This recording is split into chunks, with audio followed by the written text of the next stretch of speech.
expérience de l'appel à manifestation d'intérêt lancé l'année dernière sur la lutte contre la pauvreté en milieu rural. On le sait, la pauvreté n'est pas réservée aux quartiers de la politique de la ville ou au milieu urbain. Au contraire, on a en Occitanie une forme en courbe inversée qui effectivement part des quartiers de la politique de la ville avec des taux de pauvreté qui dépassent les 30%. Ce taux de pauvreté diminue ensuite vers les moyennes villes et les petites villes et remonte dans le milieu rural profond. Et donc, la pauvreté en milieu rural est une préoccupation avec des taux de pauvreté importants en milieu rural et d'autant plus importants qu'on n'a pas la chance d'avoir l'ingénierie que nous avons dans les quartiers de la politique de la ville qui, depuis une trentaine d'années, a développé effectivement des manières de travailler, comme par exemple le dossier unique de demande de subvention, un cadre financier comme le contrat de ville, et puis de l'ingénierie, côté État avec des délégués du préfet et évidemment côté collectivité avec des chargés de mission. Et donc l'année dernière, j'ai souhaité pouvoir réfléchir en lançant un appel à manifestation d'intérêt à la manière dont on pouvait au mieux avec les acteurs, et donc non pas de manière descendante, mais en co-construisant, en partant un peu dans l'inconnu, ouvrir effectivement ce chantier à la suite de ma collègue d'ailleurs d'Auvergne-Rhône-Alpes qui avait fait la même chose, mais sans doute avec un cahier des charges un peu plus long et compliqué. Nous, on a voulu faire les choses vraiment de manière très simple. Il y a eu 6 candidatures, 6 bonnes candidatures. Le budget n'a pas permis d'ailleurs d'en financer plus que 3. Elles sont ici présentes et donc elles vont pouvoir se présenter. Et comme nous sommes tous des gens très modestes, on va plutôt essayer de donner envie aux autres de se lancer en indiquant les questions que nous nous sommes posées, les difficultés qu'on a rencontrées, les partenaires qu'on a mobilisés, et puis les différents points d'étape, peut-être des points de vigilance, de conseils, de recommandations, puis là où nous en sommes les uns les autres. Et donc, bienvenue à ce webinaire. Je rends immédiatement la parole à Kessie Jordier, qui va être notre animatrice de ce webinaire. Merci beaucoup. Alors, juste pour compléter vos propos, Monsieur Pélisson, et donner un peu plus d'éléments de compréhension de la façon dont s'est déroulé cette AMI. Alors, il est structuré sur 2 années et elle-même découpée en 2 phases. Donc, la première phase correspond à la conception et à la réalisation d'un diagnostic des enjeux de prévention et de lutte contre la pauvreté spécifique au milieu ruraux, sur financement intégral. Voilà. La deuxième phase consiste quant à elle, à mettre en place des actions qui découlent du diagnostic en cofinancement à 50% par l'AMI, 50% en fonds propres par le PCI ou en mobilisant le droit commun. Donc, l'idée est, les territoires qui ont été ciblés par cette AMI sont les communautés de communes en zone de revitalisation rurale. Bon, l'appellation a changé désormais, mais avec un taux de pauvreté supérieur ou égal à 20% ou dont le potentiel fiscal est inférieur à 200 € par habitant. Donc, comme on le disait plus tôt, il y a 3 EPCI qui ont été retenus ici présents. Donc, la communauté de communes du Haut-Val-Espire qui se trouve en Pyrénées-Orientales, la communauté de communes du Mont-d'Alban et du Villefranchois, dans le Tarn, ainsi que la communauté de communes du Piémont-Cévenol dans le Gard. Donc, ce qu'il faut retenir vraiment de cette AMI, c'est qu'elle constitue une opportunité pour les territoires lauréats en termes d'ingénierie, donc en passant par la dotation d'un budget, et elle s'accompagne également de l'affirmation d'une volonté politique à s'engager dans des questions de prévention et de lutte contre la pauvreté. Un autre aspect important est que l'angle d'approche globale est l'identification de l'existant et des enjeux prégnants sur les territoires. Ainsi, le diagnostic conduira donc à identifier et à prioriser des thématiques sur lesquelles les EPCI souhaitent agir dans la période donnée, donc du coup sur les 2 ans que dure cette expérimentation. D'autant plus qu'il faut retenir que le pacte des solidarités, l'idée sous-jacente est de pouvoir mettre en synergie les acteurs et de faciliter les ponts afin de pouvoir dégager en toute intelligence collective des moyens d'action concrets et innovants. Donc voilà, sur ces quelques mots, je vais essayer de ne pas être plus longue et je vais laisser la parole aux communautés de communes. Donc on s'était mis d'accord pour que le Haut-Val-Espire commence cette prise de parole. Donc je vous laisse commencer. Merci. C'est bon. C'est bon. Ah, et du coup, vous voyez le PowerPoint? Oui, parfait. Parfait. Donc, alors, pour vous présenter notre... tu veux parler, Claude? Non. Pour vous présenter notre candidature, on a candidaté au pacte des solidarités à la mi-pauvreté qui a été mise en place dans le cadre de la stratégie nationale de prévention et de lutte contre la pauvreté, comme l'a présenté monsieur le commissaire ainsi que Kessie.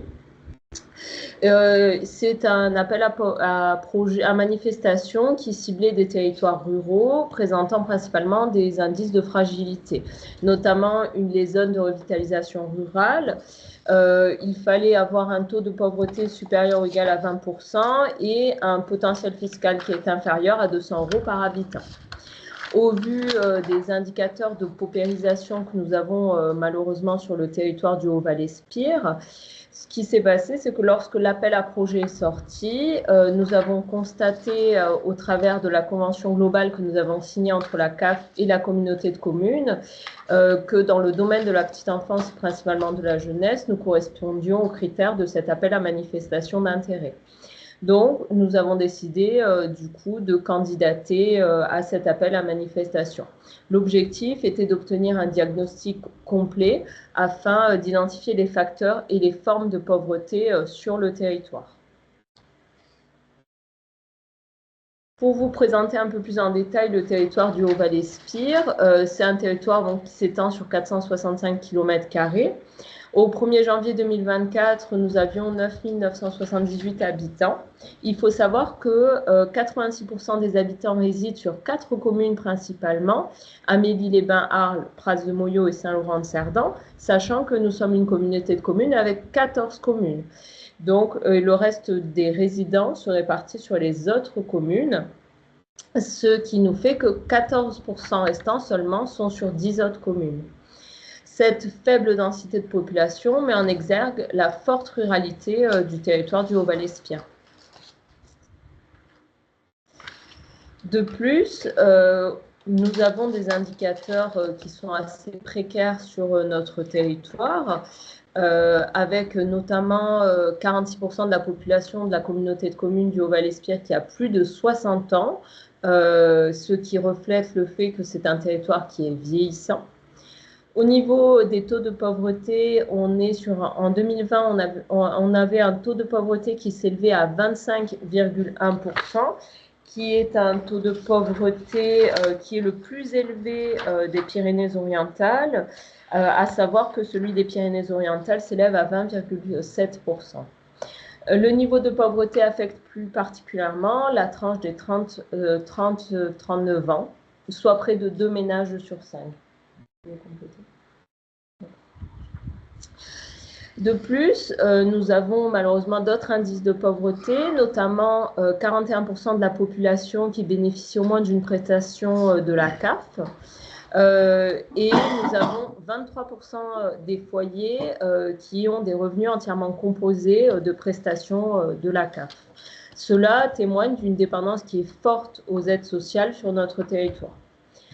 Pour continuer sur ces indicateurs, au niveau de l'emploi, le chômage touchait 15,4% des actifs sur notre territoire, et en 2020, le territoire concentre 2780 emplois. Sur le Haut-Val-Espire, cela représente seulement moins de 2% de l'emploi départemental. Ce sont des indicateurs qui mettent en exergue les grandes difficultés auxquelles le territoire du Haut-Val-Espire est confronté. Donc, au vu de tous ces indicateurs, cela explique pourquoi nous avons décidé de candidater à la mi-pauvreté. Pour vous présenter un peu plus en détail la mi-pauvreté, mais Kessil a très bien fait, il y a deux phases principales. Premièrement, la phase diagnostique, qui est un bilan de l'existant et des enjeux en matière de prévention et de lutte contre la pauvreté du territoire. Et la deuxième étape est la mise en place d'un plan d'action, des actions qui ont été détectées grâce au bilan. Pour cela, nous sommes actuellement dans la phase 1 du diagnostic. Donc, c'est la mise en place d'une analyse contextuelle et ensuite d'une liste d'actions que nous pourrons mettre en place dans la phase numéro 2. Pour cela, la communauté de communes du Haut-Val-Espire a décidé de valider une proposition d'intervention du cabinet d'Espelia. En fait, ce que nous avons fait, c'est que pour avoir un diagnostic qui est le plus complet possible, nous avons décidé d'externaliser cette prestation en prenant un cabinet expert dans le domaine qui, eux, vont s'occuper d'analyser la stratégie de prévention et de lutte contre la pauvreté que nous devons mettre en place sur notre territoire. Pour cela, la méthodologie du cabinet d'études est divisée en 3 phases. La phase 1 avec le diagnostic des situations locales de pauvreté et des besoins de prise en charge. La phase 2, l'analyse de l'accompagnement des publics. Et la phase 3, l'élaboration concertée du plan d'action. Nous allons voir à la suite de ça des frises avec le calendrier d'exécution. Pour cela, donc la phase 1, le diagnostic des situations locales, nous avons commencé en février avec la réunion de lancement du comité de pilotage. Ensuite, nous avons continué avec un premier jet d'analyse des données qui nous a permis d'élaborer un questionnaire qui est diffusé actuellement auprès des habitants du Haut-Val-Espierre. Puis, à la suite de la réception de ces questionnaires, cela va permettre au cabinet d'études de finaliser le diagnostic et de nous le restituer lors du comité qui est fin juillet. Le 25 juillet. Le 25 juillet. L'état des lieux qui finalise. Oui, ce sera l'état des lieux qui est finalisé. Non, vas-y. De détails. Après, à la suite du coup de cette restitution de l'état des lieux, en septembre, le cabinet continuera l'analyse documentaire et en parallèle, ils réaliseront des entretiens individuels et collectifs avec des organismes tels que des associations que nous avons sur le territoire qui aident à lutter contre la pauvreté. Puis, nous lancerons fin septembre et début octobre des ateliers de concertation thématique avec des professionnels et des habitants sur 4 thématiques: l'accès à la santé, l'emploi-formation, la jeunesse et l'accès aux droits. Puis, grâce à ces ateliers et aux informations qui vont être ressorties, qui vont sortir de ces ateliers, le cabinet d'études va finaliser le rapport et nous le présenterons lors du comité de pilotage. Pour finir, on va alors élaborer à la suite de tous ces diagnostics et de tous ces ateliers, il y aura la mise en place, l'élaboration d'abord du plan d'action détaillé avec des ateliers de nouveau, mais cette fois sur les fiches d'action qui ont été proposées. L'objectif, c'est de travailler sur des actions qui seront concrètes et qui vont vraiment aider les habitants du Haut-Val-Espierre. Ensuite, à la suite de la finalisation des plans d'action, il y aura aussi une restitution d'abord en comité de pilotage, puis ensuite une restitution élargie en décembre auprès de la population. Pour finir sur cette présentation, donc ça c'est la phase de diagnostic, je vous ai mis en exemple le questionnaire que nous avons élaboré avec le cabinet d'études, puisque c'est l'action que nous avons en cours. Donc, pour vous montrer les questions à peu près que nous avons mis, nous avons travaillé notamment sur les questions des problématiques auxquelles peuvent être confrontées la population, comme notamment les logements mal isolés, puisque nous avons cette problématique sur notre territoire avec des logements vieillissants et une problématique de... j'arrive plus à trouver. Voilà, de passoires thermiques, effectivement, de précarité. 20% des ménages qui sont considérés comme étant en précarité énergétique. Voilà, effectivement. Donc voilà, on a mis aussi des questions sur la précarité alimentaire, les difficultés auxquelles ils sont confrontés. Une des questions sur lesquelles on a le plus de retours, c'est sur ont-ils déjà sollicité des aides? Et nous avons mis en avant par exemple les bons d'achat pour l'alimentation, sur les vêtements, quelles sont les aides qui ont été demandées. Donc voilà, ça c'est pour vous donner un exemple concret de ce que nous avons mis en place auprès des habitants. Voilà.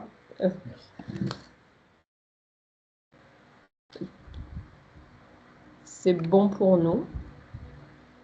Je parlais, mais mon micro était coupé, excusez-moi. Et peut-être juste pour finaliser votre intervention, peut-être nous faire un petit topo sur un petit retour sur les difficultés que vous avez pu rencontrer. Bien sûr. Alors, Oui, enfin, les principales difficultés, enfin, puisque là, actuellement, nous sommes, comme l'a dit Elisenda, donc en phase de remontée enfin, des questionnaires que nous avons enfin, donc, présentés à l'ensemble de nos concitoyens, c'est justement les difficultés à mobiliser la population enfin, sur ces questions-là, puisque enfin, on a un faible taux de retour sur ces questionnaires, puisqu'on en est à peu près quoi, une vingtaine ou entre 20 et 40 questionnaires de réceptionnés. Et c'est vrai qu'on avait fait le point la semaine dernière avec notre cabinet d'audit. C'est trop peu pour nous permettre d'en extraire des données factuelles et fiables à transposer sur l'ensemble du territoire. Motif pour lequel nous avons enfin, décidé enfin, de laisser un délai enfin, supplémentaire donc à nos concitoyens enfin, pour répondre à celui-ci. Et le deuxième écueil aussi enfin, que l'on a, c'est au regard de la multitude d'acteurs sur le secteur de la pauvreté, on a du mal enfin, aussi à les fédérer autour de l'appel à manifestation d'intérêt auquel nous avons répondu. Merci beaucoup pour ce retour. Peut-être que s'il y a des questions, on les gardera pour la fin des interventions. Pour continuer sur cette même logique, je donne la parole à la communauté de communes du Mont d'Alban et du Villefranchois. Oui, alors moi je vais intervenir peut-être en premier puisque je suis la plus ancienne au niveau de la communauté de communes, puisque donc Amandine n'est là que depuis 3 mois. Donc elle n'a pas trop vu les mois précédents, ce qui ont précédé cette réponse à l'AMI. Donc nous, ça avait débuté en fait par une candidature au dispositif TZNDA, qui avait été initié au départ par une association du territoire et qui nous avait donc, on va dire, alors refilé le bébé un peu trivialement. Donc, on avait repris cet appel à projet, on avait candidaté et on avait donc commencé à travailler avant d'avoir la réponse.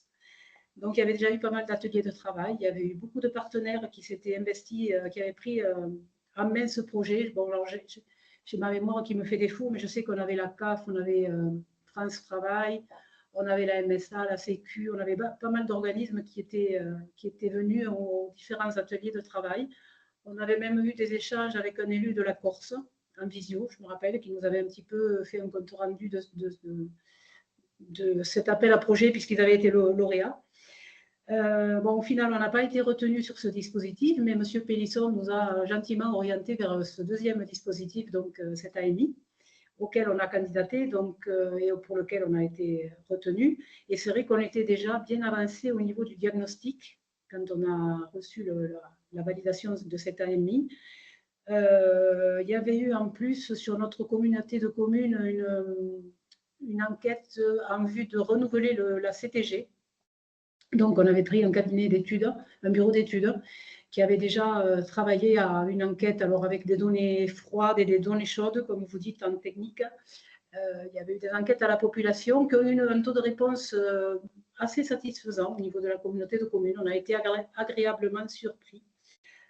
Bon, qui ont fait ressortir ce qu'on savait quand même plus ou moins déjà au niveau de la pauvreté. Alors moi, on n'a pas de diapo, on n'a pas de chiffres officiels, mais effectivement, on est un territoire, bien sûr, qui répond à l'AMI. Donc, forcément, un taux de pauvreté relativement important, surtout sur la partie est du territoire, on va dire, qui est un peu plus rural, un peu plus âgé en termes de population.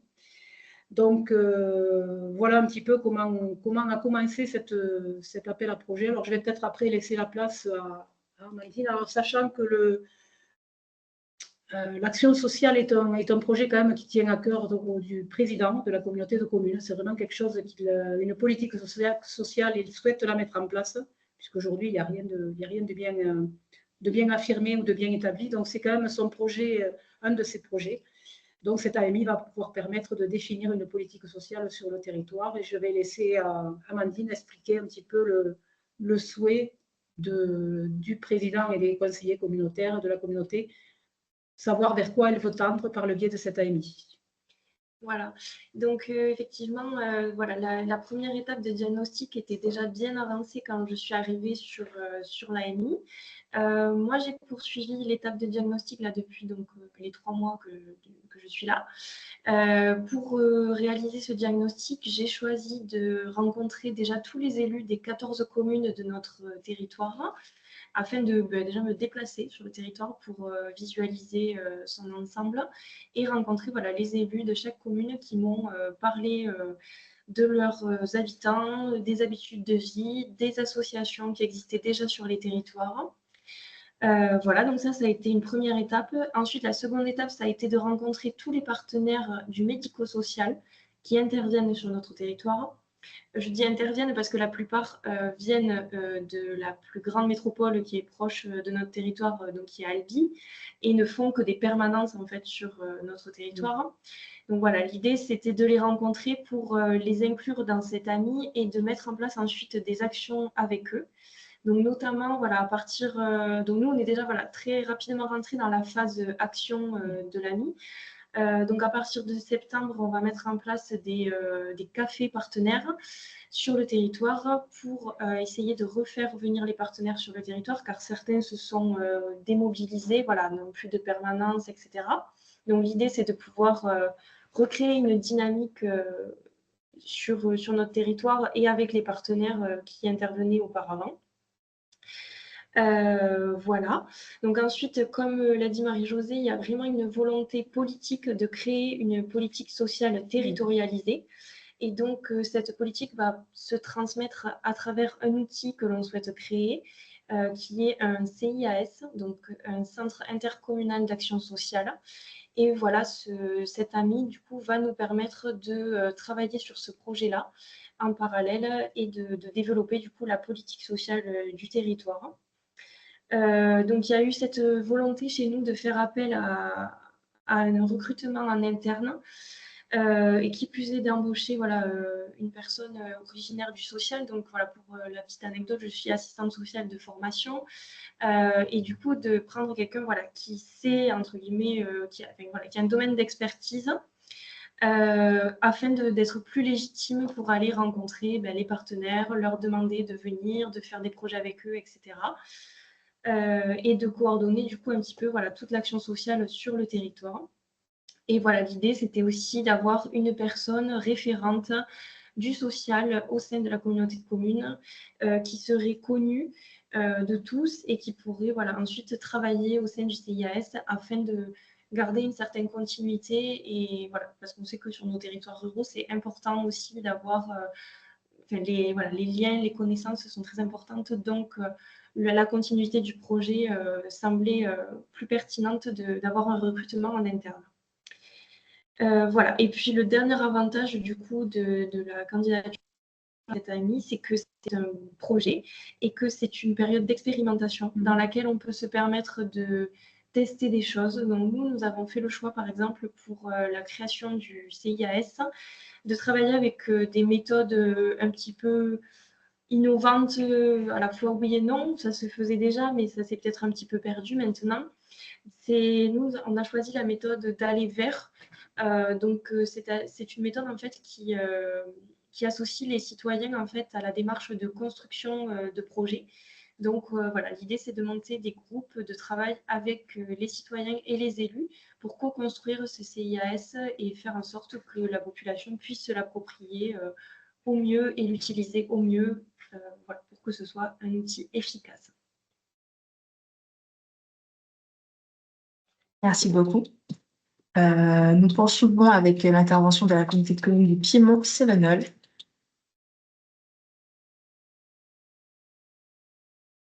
Je partage mon document. Alors, je serai seule à parler au final, l'élu qui devait m'accompagner a un empêchement. Donc, je vais essayer d'être exhaustive en essayant d'être rapide aussi. Donc, je passerai assez rapidement sur ce qui a déjà été dit. Ça ne sert à rien de répéter les choses. Là, l'idée, c'était vraiment voilà, de remettre un peu en contexte notre process, toutes les démarches que l'on a faites dès le départ. En fait, Donc, juste pour remettre en situation, nous sommes 34 communes avec 22 000 habitants et nous sommes tous classés en zone de revitalisation rurale. On est au carrefour de 3 villes, donc Alès, Montpellier et Nîmes, mais quand même assez éloigné de ces 3 pôles urbains, puisque la plupart des habitants sont à peu près une demi-heure pour rejoindre ces 3 pôles. Pour le contexte, donc du coup, il y a eu cet appel à manifestation d'intérêt. Quand nous l'avons reçu, nous nous sommes dit que nous nous étions déjà engagés sur plusieurs projets, sur des contrats, etc., qui luttaient contre les inégalités, pardon, et nous travaillons pour l'accessibilité aux services, la cohésion des familles, etc. Donc, pas mal de thématiques qui se retrouvaient dans cette AMI. Cependant, tous les diagnostics que nous avons pu faire, nous n'avons pas un état des lieux qui est précis, spécialement sur la pauvreté et la précarité. C'est pour ça qu'on a décidé d'y jeter un coup d'œil et d'avoir un peu plus de détails là-dessus, notamment grâce au bilan de la stratégie nationale de prévention et de lutte contre la pauvreté en Occitanie, il manque l'Occitanie, et le panorama de la pauvreté en Occitanie, donc qui nous ont permis de voir que il y a certes cette pauvreté monétaire, mais qui est accompagnée de fragilité qui renforce la pauvreté, et notamment de ces indicateurs de fragilité sur les milieux ruraux et notre milieu rural. Donc, appliquer à notre territoire, on a des choses bien sûr positives, hein. On est un territoire qui est attractif, on gagne en habitants. Cependant, on reste un territoire vieillissant. Il y a de faibles revenus fiscaux, un taux de pauvreté qui est un tout petit peu en dessous de 20%, mais quand on additionne avec les facteurs qui renforcent les situations de la précarité, donc l'insertion professionnelle qui est fragile, avec les jeunes, on a une très très grande fragilité sur les jeunes qui sont ni en emploi ni en formation. Un niveau de formation initiale qui est fragile, donc toujours cette population des jeunes. Le logement, qui est une grande question, puisqu'on a pas mal de contrats, de projets qui travaillent là-dessus, mais nous avons du mal à faire des choses concrètes, surtout à l'échelle intercommunale sur 34 communes.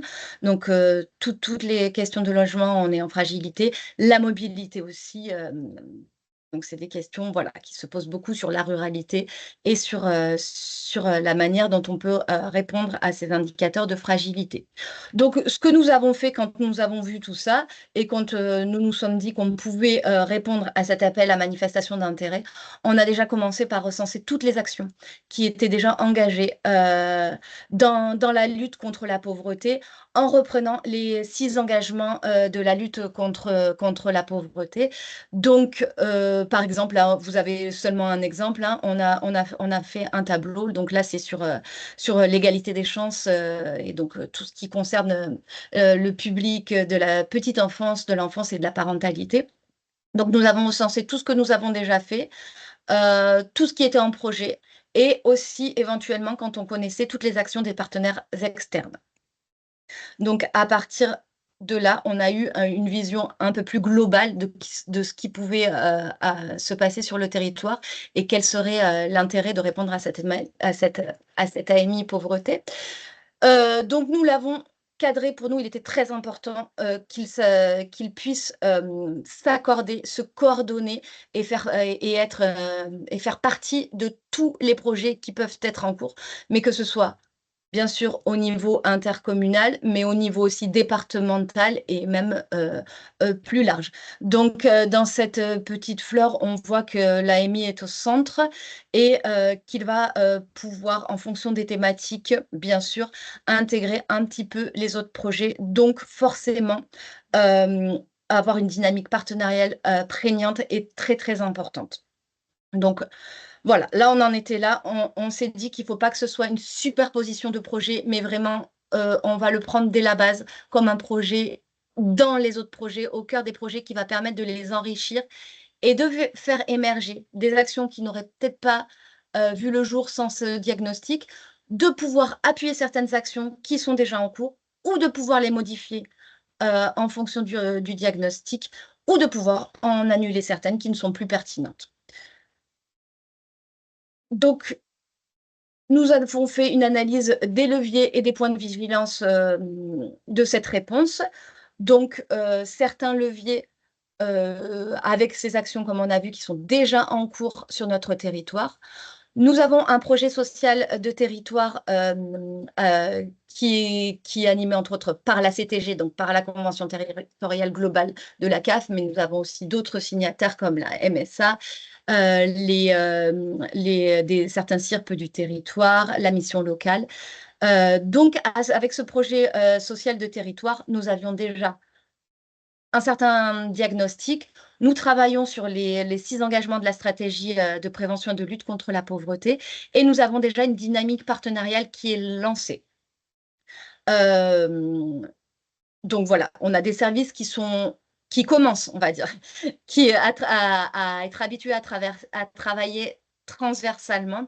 Donc, ce qui n'est pas toujours facile, hein, je fais un petit parallèle avec les points de vigilance. C'est vraiment une nouvelle culture de travailler sur ces différentes thématiques où on ne peut pas sectoriser, on va dire, certains points.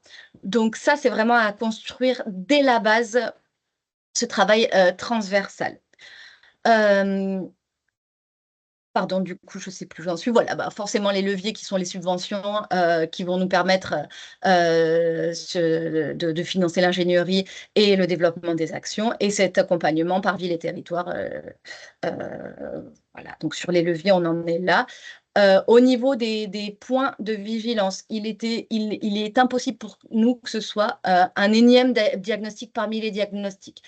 Il faut qu'il s'intègre totalement aux autres et qu'il n'y ait pas de redite.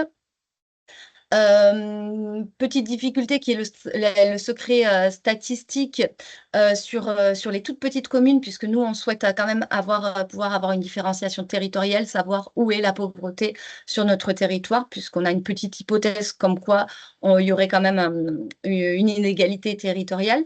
Donc, ce petit secret statistique, et puis tous ces indicateurs de construire, il y a quand même une certaine expertise à avoir, à construire tous ces indicateurs de pauvreté qui est, comme on l'a vu, multidimensionnel et pas seulement monétaire. Nous, c'est vraiment ça, on souhaite qu'il y ait des croisements sur ces indicateurs-là. Donc, l'idée de prendre un cabinet externe pour le diagnostic, donc qui peut être un levier de par, bien sûr, l'expertise, mais on s'est mis en point d'alerte dans le sens où le coût peut éventuellement être élevé et la qualité du résultat non assurée. Ce que nous ne souhaitions pas et que les élus ne souhaitaient absolument pas, c'était être dépossédés de ce projet, c'est-à-dire qu'un cabinet s'empare du projet de A à Z et que l'on ait un plan d'action au final qui ne soit pas forcément adaptable à notre territoire ou qui soit des fois trop ambitieux par rapport aux moyens qu'on a. Donc, ce qu'on souhaite, c'est vraiment un plan d'action ambitieux, mais opérationnel. Le travail en transversalité, on en a déjà discuté. Et puis, il y avait cette petite appréhension aussi de la part des élus sur l'image négative que pouvait renvoyer le fait qu'on réponde à cette AMI de territoire pauvre. Voilà, donc là, on en est vraiment au début avant de répondre à cette AMI.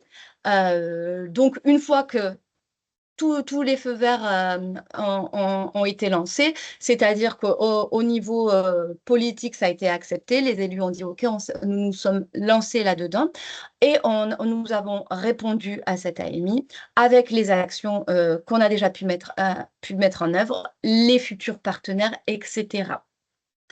Et là, il a fallu choisir notre méthode de travail. Donc, c'est avec tous ces points et ces points positifs, ces points de vigilance, etc., que nous avons décidé que l'approfondissement complet et précis de l'état des lieux de la pauvreté se ferait par un cabinet, dans le sens où l'expertise, comme on a pu l'expliquer, nous voulons quelque chose de détaillé. Par contre, pour ne pas être dépossédé, on a choisi de le faire en marché public et avoir un cahier des charges très, très, très précis sur nos demandes, donc qui a mis un certain temps à maturer, mais qui a fait des allers-retours avec les élus, etc., pour que l'on puisse avoir un rendu à notre demande. Et puis, on a fait le choix de faire un plan d'action partagé et construit avec les forces vives du territoire. C'est-à-dire qu'à ce moment-là, nous reprenons les manettes et nous faisons le plan d'action en interne, mais avec les services externes qui seront nécessaires à cette AMI et en associant bien sûr tous les partenaires que l'on verra plus tard, que l'on a recensés dans ce diagnostic. Voilà au niveau visuel ce que ça peut représenter. Donc, état des lieux, etc., de tout ce qui s'est passé en interne, la rédaction du cahier des charges pour la sélection d'un cabinet en interne. Ce diagnostic et cet état des lieux, donc l'état des lieux, ce sera un état des lieux précis de la pauvreté avec tous les facteurs de fragilité et nous demandons des portraits types un petit peu de la pauvreté sur le territoire, où ça se situe, qui est concerné, etc. Et puis, les facteurs qui aggravent cette pauvreté, donc tout ce qui est des questions de logement, d'accès aux soins, d'isolement, bien sûr aussi. Et puis, on demande aussi une analyse de tout, de tout. On demande une analyse de nos services publics et de nos dispositifs pour savoir s'ils sont adaptés, la fréquentation, etc. Pour un exemple bête, par exemple une médiathèque, donc nous avons un réseau de lecture publique. Est-ce qu'il est accessible aux personnes en situation de précarité? Si oui, bon, ok. Sinon, qu'est-ce qu'on peut faire pour améliorer? Comment aussi on peut mettre en place certaines actions pour que ce soit des lieux qui soient dans la mixité, on a une forte attache là-dessus. Donc voilà, est-ce qu'on va mettre des ateliers sur l'illettrisme dedans? Alors oui, ça fait longtemps qu'on a ces idées, mais est-ce que vraiment il y a des réelles demandes sur l'illettrisme? Donc voilà comment ce diagnostic va nous servir à alimenter un peu toutes les hypothèses qu'on a et puis aussi va nous permettre de restructurer certains établissements, certains services et de pouvoir nous projeter un peu plus loin. Et à partir de là, nous ferons une définition et une présentation du plan d'action qui aura été réalisé en interne. Et puis cette mise en œuvre du plan d'action sur 2025, pour l'instant, que nous n'avons pas défini puisque nous en sommes au début du lancement du prestataire externe.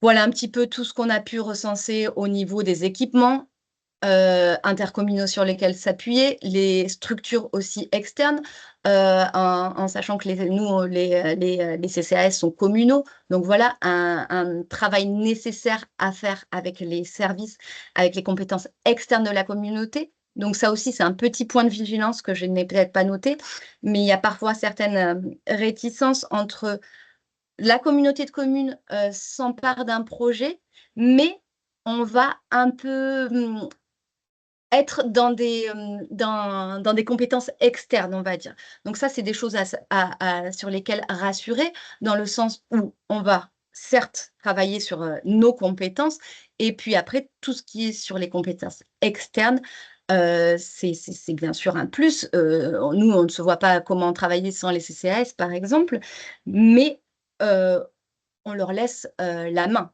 On ne les dépossède pas de leurs propres compétences. Comme par exemple la communauté de communes n'a pas la compétence scolaire, nous allons pouvoir travailler main dans la main avec eux sur la cantine scolaire, par exemple, mais nous n'allons pas interférer sur le fait de leur dire mettez la cantine à 1 euro. Ce sera de l'information, de l'accompagnement, voilà ce qu'on peut proposer. Mais il est indispensable que nous travaillions tous ensemble sur ces questions et pas chacun dans son coin pour démultiplier les dispositifs. Donc, ce qui peut aider aussi, c'est vraiment d'essayer de faire un recensement des partenaires à mobiliser en fonction des thématiques, qu'ils soient internes ou externes.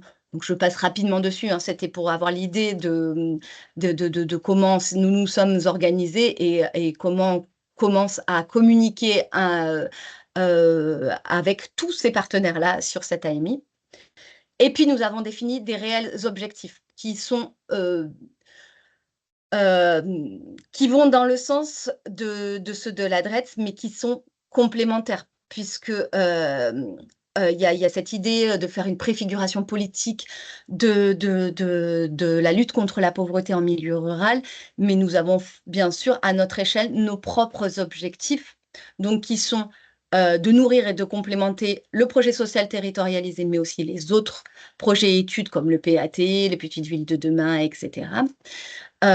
Pour, comme on l'a répété tout à l'heure, l'amélioration des services et équipements publics aux plus précaires, pour bien sûr réduire les inégalités sociales, porter une attention particulière à certains profils de pauvreté, et puis agir sur les facteurs aggravant la pauvreté. Ce qui peut se traduire sous une déclinaison d'objectifs, que ce soit pour la phase 1, l'état des lieux, où on a vraiment ce travail avec le cabinet d'études qui va nous servir à nourrir et complémenter le projet social territorialisé, où on aura, comme les autres communautés de communes en ont déjà parlé, mais c'est les questionnaires à la population, les entretiens individuels, les entretiens collectifs, des séminaires qui vont permettre à tous les partenaires d'être autour de la table sur l'avancée du diagnostic, et puis après la détermination du plan d'action. Et puis nous avons fait aussi, c'est là où les enjeux entre la DREETS, qui est de la préfiguration d'une politique publique régionale, à nous, nos propres objectifs spécifiques, qui sont d'agir sur ces facteurs aggravant la pauvreté en fonction des thématiques. Donc nous avons remis les thématiques qui sont dans l'engagement, pardon, les 6 engagements de la lutte contre la pauvreté. Et puis, nous avons décliné en dessous, en bleu clair, les orientations, on va dire, vers là où l'on souhaite aller, et puis qui vont être, bien sûr, affinées avec le cabinet d'études, et puis sélectionnées, puisque nous devons sélectionner 5 thématiques sur les 6. Et bien sûr, une construction d'une gouvernance de ce projet, où nous avons commencé par faire un petit comité de suivi, donc qu'on appelle groupe de travail ou comité de suivi en fonction, qui a été dès la base avec certains élus, qui étaient dans les commissions du projet social territorialisé et de l'emploi formation insertion. Donc c'était des élus volontaires qui ont bossé avec nous là-dessus, sur toutes les questions, vers où on veut aller, ce qu'on ne veut pas, ce qu'on veut, etc. Le comité technique qui sera à définir, mais que l'on a à peu près défini avec les services internes de la communauté de communes, plus certains externes. Les groupes de travail qui seront définis, bien sûr, en fonction du plan d'action. Et puis, le comité de pilotage avec le président, les élus référentes à l'AMI, et puis après tous les directeurs, etc., puis la DREETS, que l'on va réunir. C'est marqué 2 fois par an, mais sur le départ, ce sera bien sûr plus, puisqu'avec le cabinet d'études, déjà, on a 3 futures rencontres avec le COPIL. Pardonnez-moi, je vais vous interrompre juste 2 petites secondes avec toutes mes excuses, parce que je dois vous laisser entre les mains expertes de Kessie Jordier, puisque je dois rejoindre un 2e webinaire avec les MSA de la région Occitanie, que je mobilise également sur l'appel à manifestation pactes locaux des solidarités, et dont je vais faire une plus ample connaissance, que je ne les ai pas encore tous rencontrés. Je vais vous laisser continuer, mais je voulais juste vous dire qu'on voit l'exemple de ces 3 projets dans le cadre de l'appel à la manifestation d'intérêt, qu'au fond, les meilleurs projets sont ceux qui formalisent des dynamiques qui existaient déjà. C'est-à-dire qu'au fond, soit un projet territoire zéro non-recours, soit une problématique territoriale, enfin, quel que soit le projet, en fait, un appel à manifestation d'intérêt n'est jamais une occasion opportuniste pour créer un projet qui ne préexiste pas. Sinon, effectivement, il y a des chances que ça ne marche pas. Et donc, je crois que la principale leçon, c'est de dire profitez les uns et les autres de cet appel à manifestation d'intérêt, non pas pour composer un projet, mais pour regarder ce que vous avez déjà dans vos projets et qui peut concrétiser. Avec mes excuses, je vous abandonne, je file sur l'autre webinaire et je vous laisse continuer. Pardonnez-moi, madame, de vous avoir interrompu et je vous laisse finir votre présentation. À très bientôt, chers amis. Au revoir. Merci beaucoup, au revoir, M. Pélisson. Il n'y a pas de souci, j'ai fini de toute manière, voilà. On vous laisse finir et ensuite on prendra les interventions. On arrive, c'était juste un petit résumé histoire de remettre en ordre sur la présentation, bien sûr, générale du projet, bien repérer les parties prenantes du projet, avec aussi là où on avait un point de vigilance sur la manière dont on pouvait déjà travailler nos services internes en transversalité, bien sûr, à formaliser avec des lettres de mission, que tout le monde soit bien au courant, qu'on peut aller travailler avec certains autres services qui peut être techniquement des fois difficile. Des fois, ça se passe très bien sur les services qui ont l'habitude et certaines fois, ça peut être difficile. Donc voilà, et vraiment formaliser dès le départ. Et puis voilà, hein, je ne vais pas me répéter sur ce que j'ai déjà dit. Et puis avoir des objectifs clairs vers où on veut aller et les résultats que l'on veut avoir. Je pense que c'est bon. Merci beaucoup pour ces présentations. Oui. Madame Davila, vous avez levé la main, je vous laisse prendre la parole. Oui, merci. Dommage que M. Pélisson soit parti, mais vous pourrez lui faire part de ma question. Je vous remercie à tous pour ces présentations. Je trouve ça très intéressant, bien entendu, que ce soit l'occasion pour vous, à l'intérieur de cet appel à projet, d'avoir réalisé ces diagnostic, parce que bien entendu au sein de chaque territoire, il y a des coordinations, des actions, des bilans qui sont différents suivant chaque territoire, donc complètement d'accord.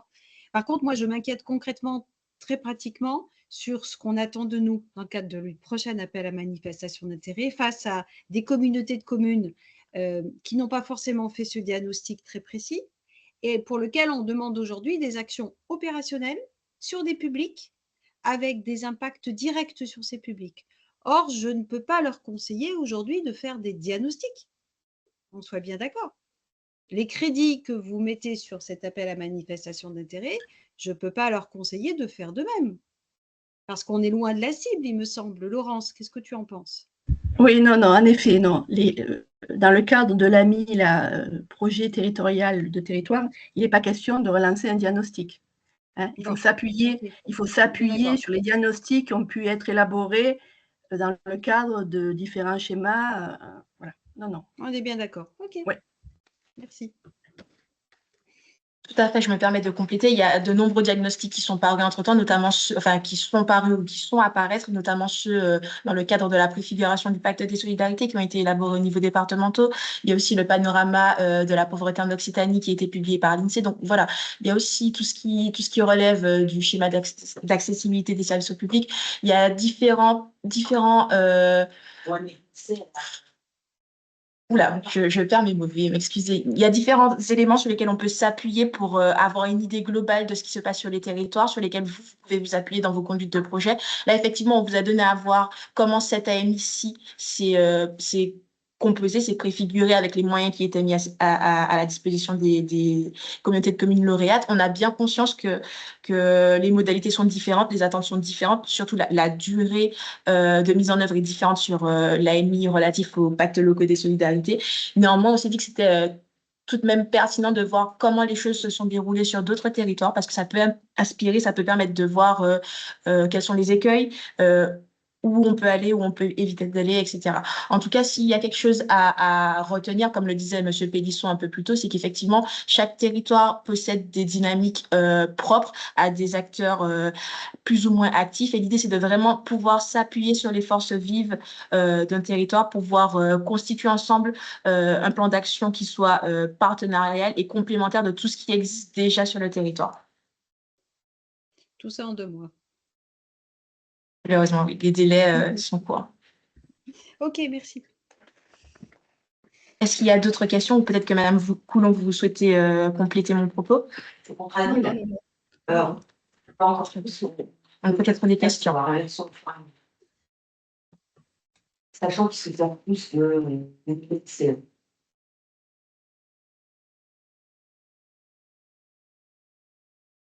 Dans l'hypothèse, enfin, je suppose qu'il n'y a pas plus de questions. En tout cas, je vous laisserai mon adresse mail également dans la conversation afin que vous puissiez me solliciter si vous avez plus de questions sur cette AMI, sur les modalités de conduite du projet.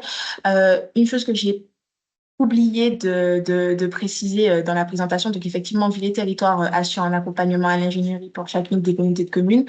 Et l'idée aussi, c'est que nous puissions, donc ça ne va pas forcément vous impacter sur la façon dont vous composerez votre réponse, mais à titre informatif, l'idée, c'est que nous puissions nous appuyer sur toute la connaissance, toute l'ingénierie, toute l'expertise que nous possédons en termes de politique de la ville afin de pouvoir la transposer sur des territoires ruraux, notamment en termes de transversalité, de partenariat, etc.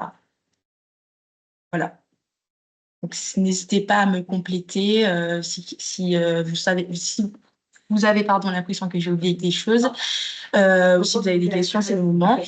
Comme je vous disais, je vous laisse mon adresse mail et je reste à disposition si vous avez davantage de questions ou besoin de précision.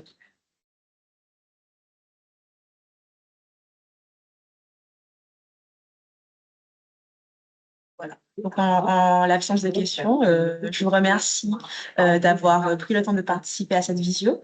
J'espère que malgré les différences avec l'appel à manifestation d'intérêt qui est récemment paru, vous aurez pu trouver de l'inspiration dans les projets qui vous ont été présentés. Donc, je vous souhaite une très bonne après-midi et à bientôt, je l'espère. Merci. Merci. Merci. Au revoir. Au revoir. Au revoir. Merci. Au revoir. Merci, au revoir. Au revoir. Au revoir. Au revoir. Au revoir.